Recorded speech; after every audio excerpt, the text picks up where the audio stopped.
প্রিয় ভাইয়েরা, আমি বলেছিলাম যে একদল খেয়ে গিয়েছে আর একদল খাওয়ার জন্য রেডি হয়ে আছে। তো কোনো দল এটা নিয়ে কোনো কথা বলল না, আপনারা এটাকে নিজের গায়ে যে মাখালেন এটা ঠিক হয়নি। আর এই জাতীয় বার্তা যখন আমরা দেই, তখন যদি আপনি বলেন যে পারলে রাজনীতিতে আসেন, পারলে দল করে দেখান, এটা হইল? তো তাদের প্রতিও আমাদের কোনো রাগ নাই, ক্ষোভ নাই। তারা হয়তো দিনই তাকাদা থেকেই করেছে। বিশাল মাঠ, আমি তো বাংলাদেশের অলমোস্ট অধিকাংশ জেলায় গিয়েছি, এই এমসি কলেজের ময়দানের মতো মাঠ আমার চোখে আর পড়ে নাই বাংলাদেশ।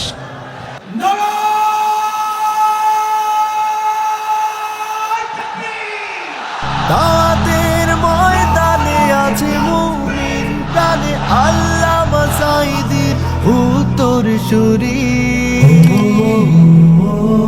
আজ হারিয়ে